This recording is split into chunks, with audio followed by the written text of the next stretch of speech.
Seriously, Admiral. Another ship in such a short time period? What are you actually thinking? Huh. You don't want this assignment? Well, after the last one, it's the Galaxy X. Excuse me? The ship we got scans of via that temporal shift from the Enterprise. The Galaxy X. Experimental variant. The Dreadnought.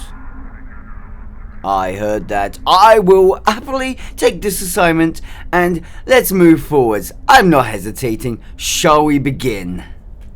Julian True, and welcome to this Starship review video. I'm Captain Ri'shad, aka the Renegade, and this is the legendary Mirror Dreadnaught Cruiser. The Galaxy X. I've got a not fanboy, this is not going to be good. I tried to get this out with the intelligence review, but this is not going to work. For those that don't know, this ship is one of my favourites, and I have for a long time stated that STO kinda did it a bit of injustice when they introduced it, since they simply slapped on a few changes to defense and offense and bridge officer positions to the Galaxy class in order to get the original version of this ship. But I do fly the Yamato, or I did. I've just recently decommissioned the Yamato, which was the original Ptolemaios Quantity, in order to get this ship in its place. I'm sorry, Ptolemaios Quantity, but here's Ptolemaios Quantity 2, slightly better. For those that don't know, this starship has just been released as part of the Legendary Mirror Bundle. This Legendary Mirror Bundle focuses on the Mirror Universe and the use they had of this Dreadnought, which I guess is right, because you probably wouldn't have seen this ship now in the Prime Universe as a result of the Enterprise's own destruction, just in the Enterprise D. I'm not going to go over the entire bundle here. You can watch the Intel review, or better than that, you can watch the other players that have done just phenomenal reviews of the whole bundle itself, and they'll be able to give you a full set. But this one, we're focusing on the ship, and before we get into the stats, let's take a quick look at what visuals you get from this ship, because like I said, it's the mirror version, and you're seeing the Prime Canon Universe version. So let's just re-encount here. We'll start off with the customization of this ship. Since Visual likes to cover this better than I do, we're only going to briefly cover this. I apologise if you wanted an actual depth visual review. It's coming right next. Hopefully. Within 24 hours. Hopefully. So, what do we have here? Well, your options for this ship are as such. Templates, thankfully they're all here, is the Galaxy, the Monarch, the Venture, the Yamato. God damn, she looks good compared to the certain other ships. And the Galaxy Mirror variant. I have got to say I approve of these looks. And although they take the fins off on the Galaxy one, that is literally just the only difference on the possible sections here that you don't have for a mirror variant. The pylons are the only ones you don't get a Galaxy Mirror type on. Only Galaxy, Galaxy Beta, Monarch, Venture, and Yamato. And let's just say that's not really a big deal. I do greatly appreciate the aesthetic looks across, since we do have the ability to customize the hull, saucer, neck, pylon, nacelle, center, and left and right. And of course the fleet logo is there for those that want to use it. And we do have the appreciation of you could use the Venture saucer if you want the main cannon to be a bit smaller. Unfortunately, all the rest of them decide that main cannon should be gigantic. Yay! To top this up fully with you, we also have, on top of the normal window types, the Galaxy and Fleet, and we also have on top of the main material types, we also gain Terran. Yes, STO, that's interesting. Why are you using red when it should be yellow for the Terran Empire? Mirror, which probably more accurately Terran. Then you have the NX refit, Sovereign refit. Type 0 to throw on top because, oh, I like that black. Mirror, sorry, I already said that one. Intrepid, Galaxy. Fleet 2, Fleet 1, and Defiant, which looks absolutely beautiful. Overall, lots of options here customization wise. So let's get into the next part. Now I think the big question a lot of people are asking is how is this ship going to stack up against the Kelvin Intelligence Dreadnaught? A ship that up till now has been the more accessible and definitely superior version of Dreadnaught that you could get in this game at a decent level. There are obviously some ships that do a little bit better in other races, and some that do worse. My Pacific favourite Romulan ship doesn't quite stack up so well since it has the same sort of stats as the Yamato has. But let's just say this. This ship has got the right changes made to it to actually truly utilise the potential and power of this Dreadnought and its primary strength. So we're going to crack straight into that. Now at least. Sorry to keep you waiting, those that have been interested in the stats. The legendary Dreadnought Cruiser is a tier 6 ship available to the Federation and her Federation allies. With a hull modifier of 1.5 and a shield modifier of 1.1, this ship is taking a lot of damage relatively easily. And as some of you may have already noticed, this is going to begin the wave of she's on par with, maybe superior to, the Lobi ship, also known as the Kelvin Dread that I've already mentioned. She has 4 device slots, upgradable to 5 with the experimental upgrade, and a base turn rate of 5.5, which is somewhat slow but not too bad. You can get it up there. I'm just trying to improve that at the moment myself. And an impulse modifier of 15 with a inertia of 25. This ship is, well, as the Augment Dictator I noticed mentioned, she's temperamental in movement, but where some people will find her temperamental, I'm actually kind of finding her somewhat comfortable. My only weak spot is I need her turning a bit more. You see, I can utilize her sort of slip, but only with the right level of turn rate, which is where I'm in the fight at the moment. I need to get that turn rate up to utilize alongside the slip. She has plus 10 weapons power, plus 5 shields, and plus 5 engines, which is exactly what you'd hope to see with this kind of ship. Maybe I've done plus 5 to auxiliary, but that would be a lot of power. Then again, we've seen a plus 13 bonus power before. Why not have it again?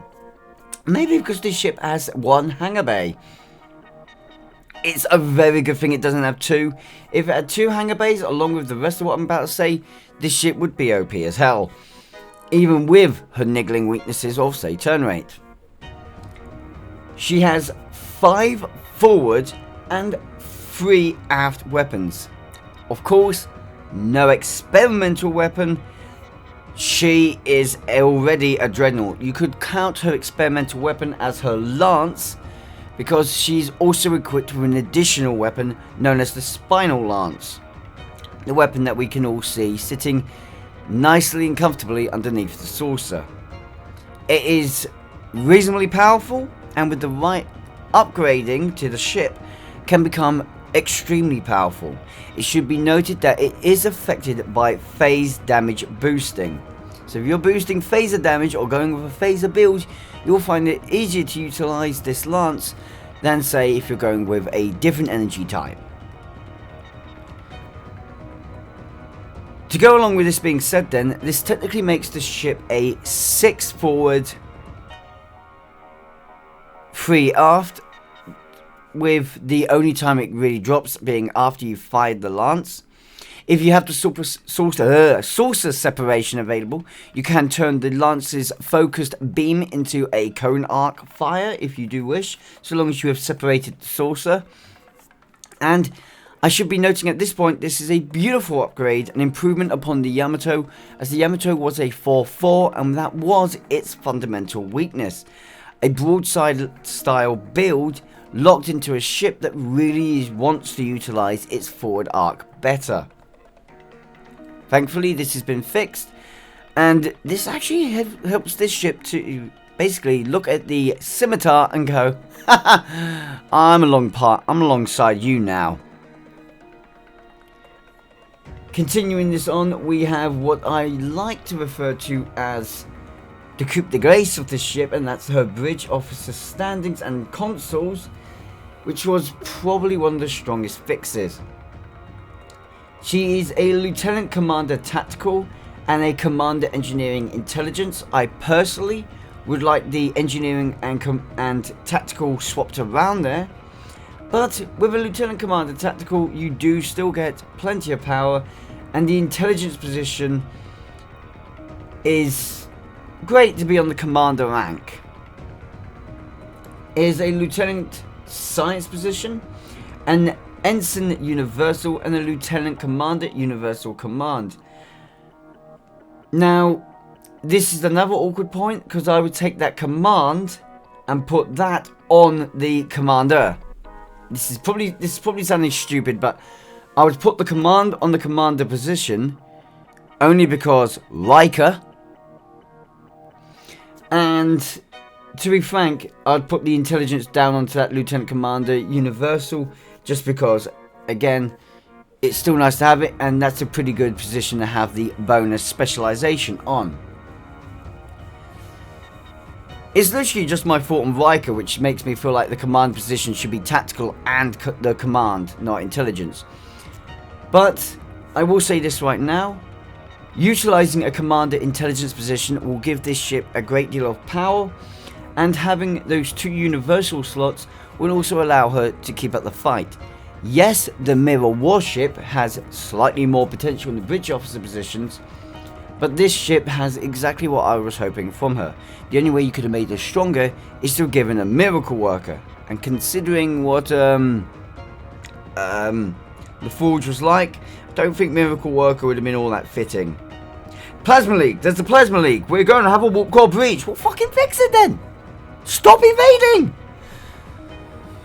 Okay, so, consoles, we have 4 tactical, 5 engineering, and 2 science.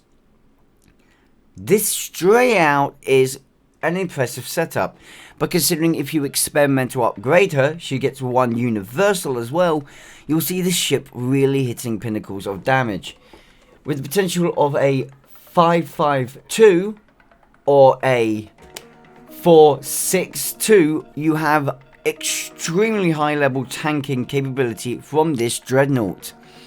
As well as the DPSs will be finding it very easy to get heavy damage out. You could even go for a 4.53 setup like I prefer to do, and you'd end up with quite the effective support role / DPS support, since this ship has already reutilized the ability of DPS. For the Pacific role that I'm flying, now that we've gone over most of the main stats, I will state this right now. Support players like myself. In the past, this ship has been one of the ones you may sort of dodge if you were a support DPS, due to the fact that support DPS players are the types that fly slower, sit a little bit back and try to focus enemies in the forward arc of themselves, and then in order to aid the allies around you with a smaller attack zone. Support DPSs tend to focus on output damage combined with control. This ship now utilizes that to the maximum.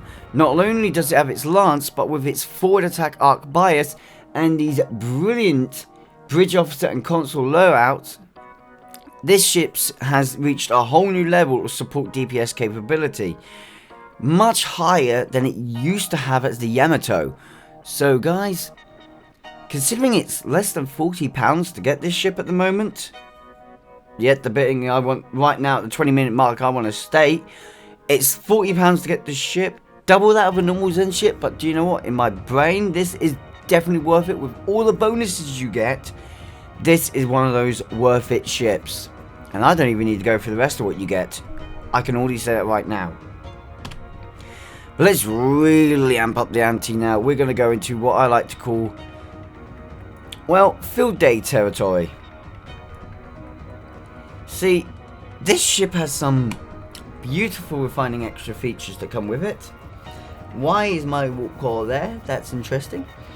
But that is, it gets all of the Galaxy and the Dreadnaught's consoles. This means you have the supplemental subsystems. One of the most fun, I would say, tier 6 consoles you can get. I believe this one came with the... I'm looking down there. Came with the Yamato. I know it came with the Yamato because it can use the cloaking device, which the Galaxy cannot. And that means you get damage and leech's power from attackers. So, anyone want to say Photonic Leech? With plus 40 to all power subsystems for 20 seconds, proving how strong this really is. Receiving energy damage for 1.7... Oh, when receiving energy damage for 1.75 seconds, the attackers take electrical damage. This is great exotic damage. Again, great for anyone using the exotic builds. Of 373.3, electrical damage being probably my most preferred form of exotic damage. Ignores the shields until the target minus 2 to all powers, all power levels for 10 seconds. Stacks up to 20 times, so god, they really want to stop slamming into you. Giggity. And to self, plus 2 to all power settings for 10 seconds, stacks up to 20 times. Considering how often one target can hit you, which is literally about 3 times a second, that is a very easy thing to stack up and get a lot of power out of. This is talking one target firing on you. Oh no, one target gets about once a second. Once or twice, depending on the weapons they're using. Cannons definitely will slam up over that very quickly. But in an average engagement, you have more than one target against you. It will also grant one subsystem overload counter for 20 seconds. At 20, and this is the bit I love about this console, at 20, subsystem overload counters deal 5,601 electrical damage, ignoring shields to 5 enemies within 5 kilometers, disabling all subsystems for 5 seconds. This is straight up one of the best control consoles out there, in my personal opinion, just because it utilizes output damage into control, and that is a very good balance that you can get from one tier 6 console. This is part of the cloaking set that will allow you to have, so long as you have the cloak, which is a tier 5 console unfortunately, some of the most fun you will ever see. Let's get some extra details on this. So, maneuvering protocols is your double set bonus, and that's... Come on, show me the full lot. It doesn't want to show you the full lot. I can get you the full lot.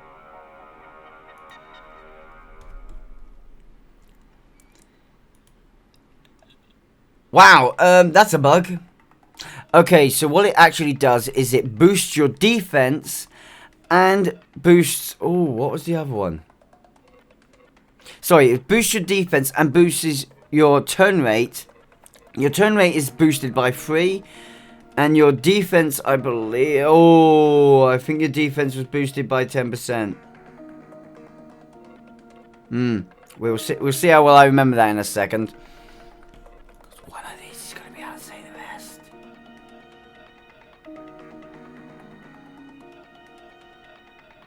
Nope. That's interesting that that's gone disappearing. Sorry about that. That is really going to test my knowledge there. Let's see how many people... If anyone knows if I got that right or wrong, please let me know in the comments section. The cloaking device itself, though, does exactly as you'd expect. It's a cloaking device. Gives you the 50% plus extra defense rating. After decloaking, you get 15% bonus damage for 5 seconds. Giving you a small window to really deal some damage.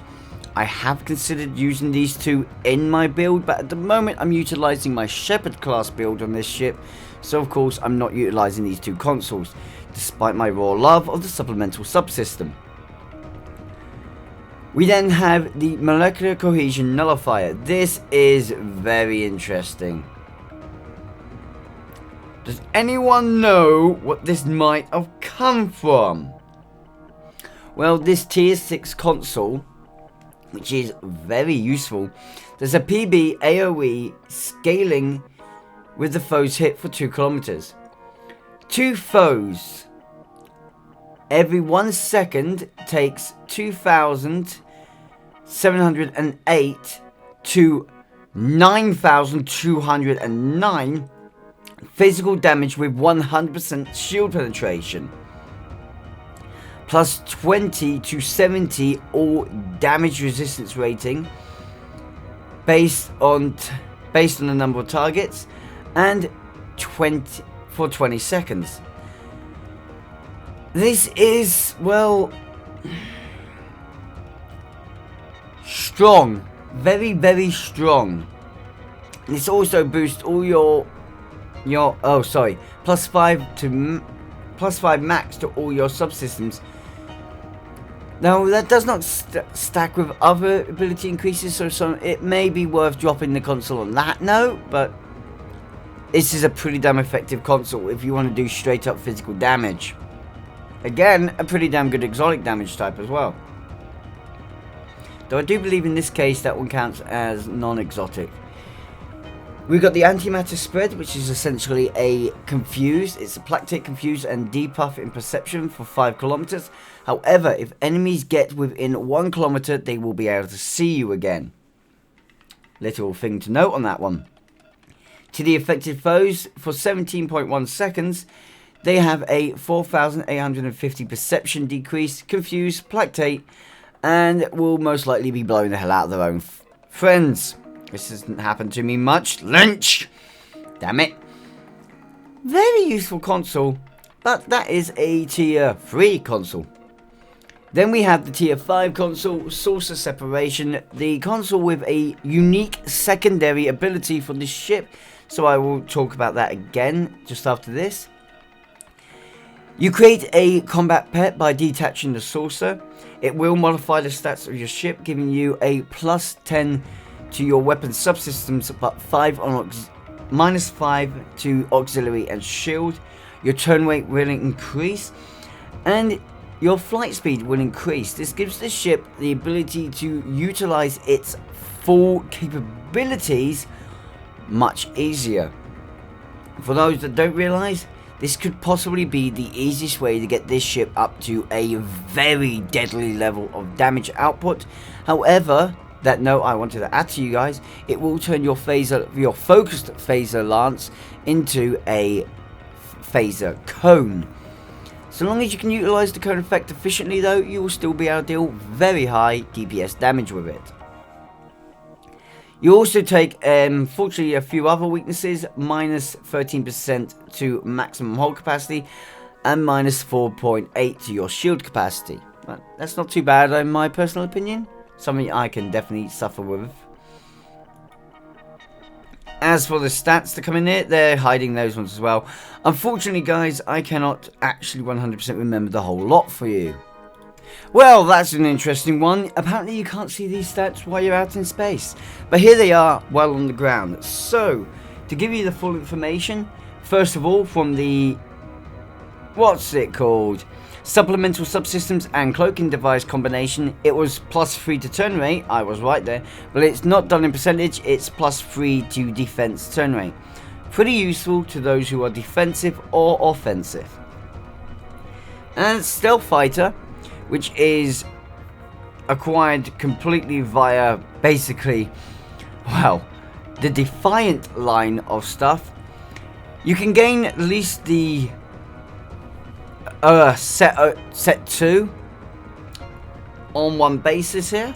The set 2 is done with the phaser quad cannons. If you have the Defiant class, or should I say have the say Apollo's quad cannons, which you can equip on this ship, you can gain, well, the damage of that, but you gain overload cloaking, which is a 20% recharge time reduction on the cloak after decloak, and 1.5 critical chance bonus with 7.5 critical severity bonus for a brief duration.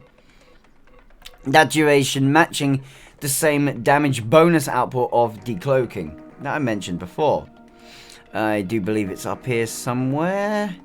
There you go, 5 seconds. You also, if you're able to fully achieve this, you've got your critical ambush cloak. Oh, that's staying the same crud there, isn't it? Well, the critical ambush cloak, I believe, is the same sort of thing. Hang on, I think overload cloaking, sorry. Overload cloaking is what you get with the Defiant. Critical ambush is what you get with this ship. So you don't get the recharge time bonus, but you do get the other stats. I'm trying to remember this now. This is awkward. If you can equip the quantum warheads, you get the upgraded battle cloak, which can be very useful as, well, we all see what the Romulans can make of that. But hey, who says you 100% need that? Now let's get into the actual jiffy fun that I really wanted to show you guys. Oh, and hope you guys are going to enjoy seeing this build. Okay, so actually now into the traits and the mastery.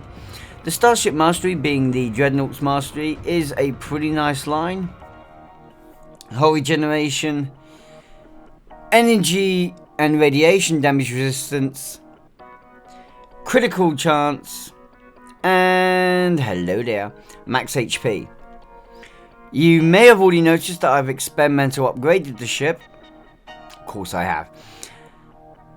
But that's not going to come into this next part. So we have the unlocked multiple traits, explosive polarity shift, which is pretty nice.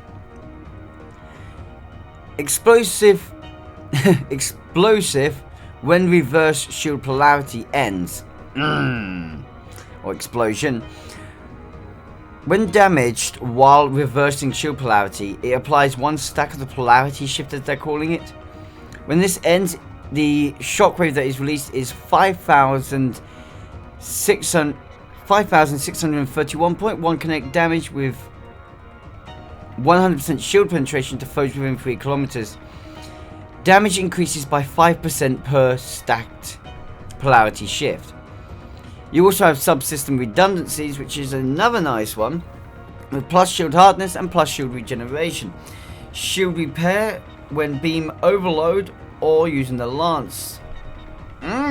Okay. So this is one of those ones which is relatively useful, but only really to the regenerator shield tank types, which actually doesn't work so well on this ship as it has a relatively low shield stat with 1.1. But on the higher shield stats, especially 1.3 and higher, this could be a more useful trait. Gives you 1,162.2 shield regeneration for each facing shield. 25% of shield resistance is also increased for 10 seconds. Repairs disable shields though. Okay. We then have Best Hope of the Empire. This is one of those traits. Okay. It's an awkward one for me. It's a very awkward one for me. So we've got your plus damage and temporary hit points is great, and to be utilized that could be very effective. With beam overload or lance abilities as well, this is absolutely amazing to have. Great for anyone who's going for an all-out power build that also needs a bit of defense added in. Great, awesome.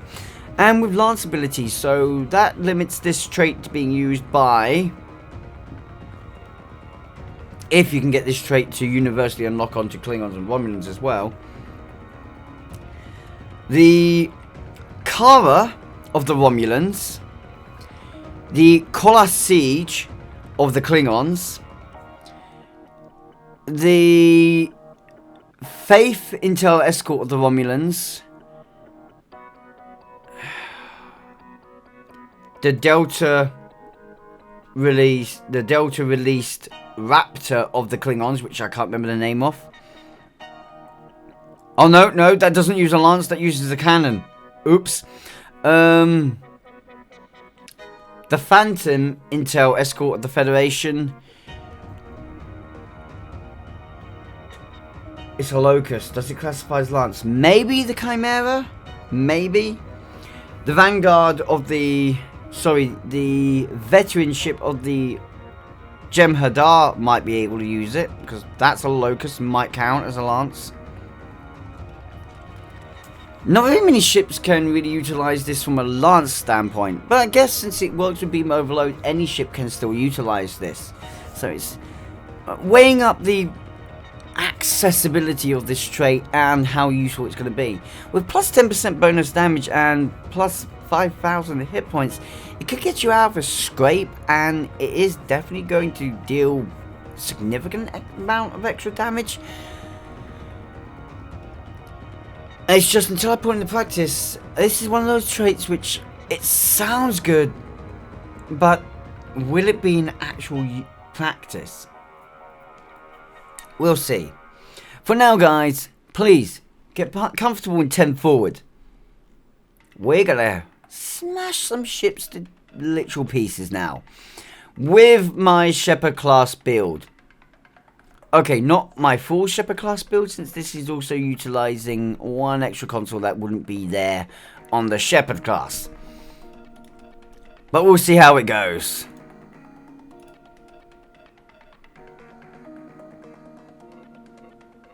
I can't do it. I've got to go Shepherd full. So guys, I've just dropped into Deep Space Nine so that I could set the ship up ready for combat and to go into the test area. I unfortunately now need to tell you some stuff. So, this could be a bug.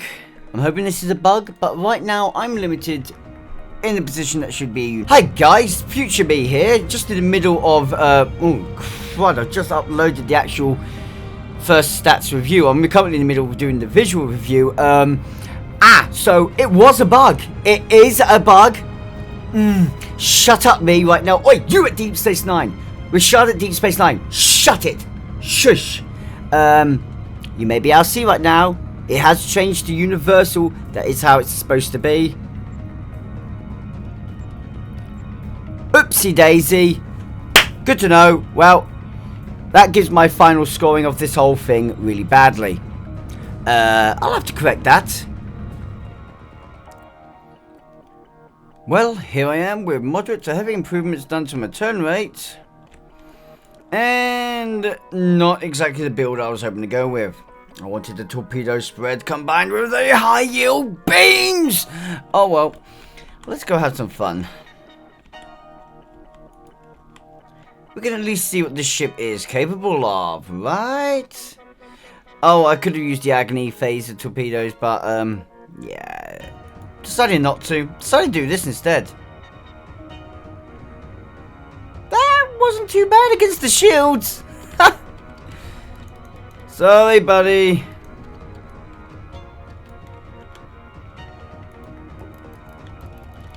Alright, here we go. Wait, why did I target that one next? He's not even in my forward arc. Why were you targeted next, you asshole? Oh, because I'm a douchebag. That was not hard. Oh, and for those wondering, I'm using Scorpion fighters. Because of course I am. I love my Scorpions. I'm going to actually recover them right now though, because we're going to slowly shrinking on this Galor class, and we are going to see really what we're capable of. Because this ship is now fundamentally built to destroy singular targets, we are going to destroy a single target with our maximum output. It's just a shame that the maximum output is nowhere near as high as it should have been. I got really hyped up for the way the bridge officer standings have been done. The bridge officers having that universal slot that is currently locked to a blasted engineering slot really gave this ship a huge level of potential. I really don't recommend even trying that. Goodbye. I took a nasty amount of damage back, but I think they took more damage.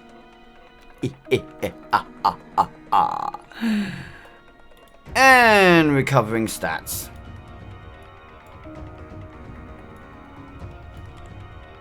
Now, Jem'Hadar battleship, would you like to join in this dancing parade? Would you like to feel the might of this starship? Actually, I'm going to take auto fire off, as I'm going to one blitz fire and then I'm going to fire the lance at it as a final attack, hopefully against the down shields. That is going to be the primary goal. I can't 100% say we're going to achieve that, but we're sneaking up on him. Okay, here we go, coming in range. Need to reduce because he's turning on me. Here we go. Oh. Well, that sucked. Single barrage wiped him out.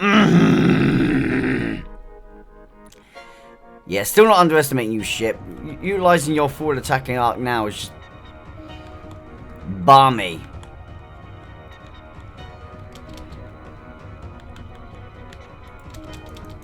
Bye, buddy. I want to wipe you out. Then I want to wipe you out. We're just gonna make you disappear because I want to see what level of damage the lance does against none shields. None shall pass. None shall pass. You there, buddy. You. I need to have a word with you. First of all, I'm going to ask that you drop your shields. Thank you. And now... Okay, yeah, that was effective. Sugar. Does quite effective damage. Gives you a rough idea down there.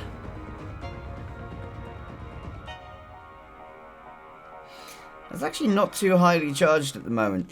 With my abilities being activated at the same time, that can get quite high. Actually, that looks like it's been nerfed since I last used it. Last time I used it, I was saying 15,000 on the standard set.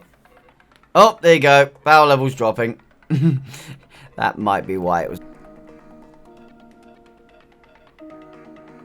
Okay, guys, so as you may notice, this is not the way I would normally end a stats review video. I'm kind of in the wrong place. Much like earlier on in this video, I'm actually in the middle of my visual review, kind of ironically. So, a little thing's happened. Between now and when I actually first recorded, edited up, and rendered the original stats review video, which none of you will now see. Well, I guess you just kind of watched most of it, but without these alterations I've added in.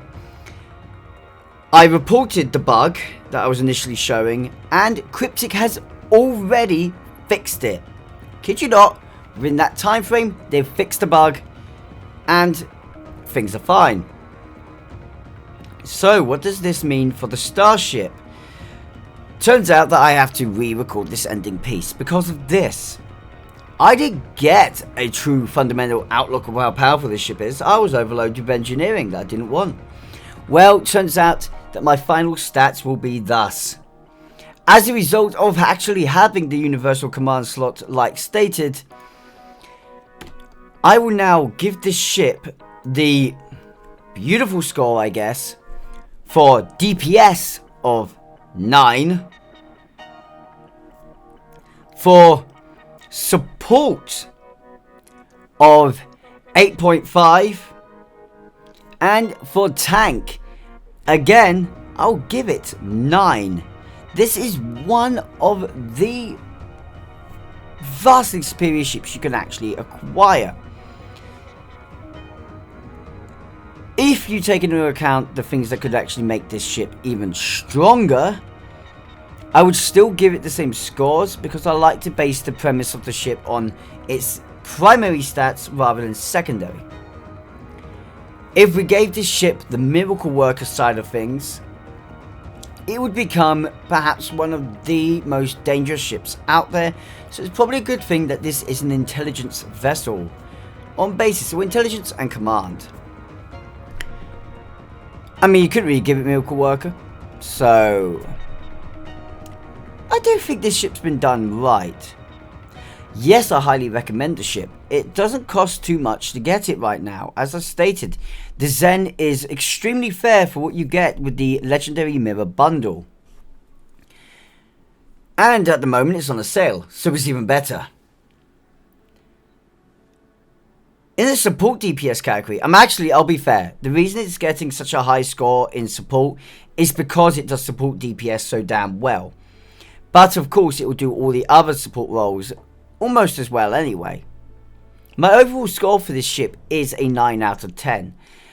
And, oh my word, I was scared for a moment because I was thinking to myself, oh, that might take it back. Maybe my Shepherd is still going to be superior. Oh no. I did a very quick bit of combat testing just to be certain. This is definitely one of my best ships. Only very certain ships can do better than this one. And if you really want to know what they are, just ask Augment Dictator, which is his personal recommendation. Because I will not argue. But with this being said, guys, I have to say, great ship, love the outcome. I need to get back to the visual review, so allow me right now to thank Negus, Dante Demonic, Skyhawkings, Tribal Typhoon, and Skyhawkings again for being our Discord master, for your Patreons, donations, and Twitch subscription support to helping out this channel towards its dream. And thank you to every one of you who has supported this video by physically watching the whole thing. I know it's long, I know it's a bit of an earful, I apologise for that, and I hope that you will forgive me. I look forward to hopefully seeing you guys in the future, and hopefully you'll consider subscribing. But until next time, guys, remember, live long, and long live the Empire. Ciao for now. Do you know what? I really like this look. I think I'm sticking with the Terran look. Later.